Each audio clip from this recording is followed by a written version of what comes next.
Hi everyone.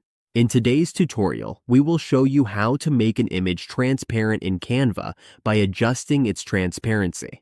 This helps us create better overlays and cleaner designs. We will walk you through the process step by step so you can do this quickly and easily. Let's get started. On the Canva editor dashboard, let's look at an example. We will add an image to this video. Let's use a sample image. We have our image here. Let's move it to the top so it works as an overlay, and then let's resize it to fit the video. Now we have our image placed on the canvas, just like this. To make the image transparent, we simply need to click the transparency option, which is usually shown as a checkerboard or transparency icon.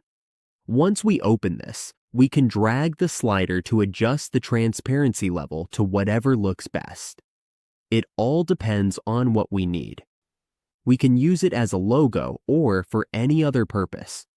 We just need to adjust the settings based on our preferences. When we play the video, we can see the transparent image in action. And that's it. We have successfully made our image transparent in Canva.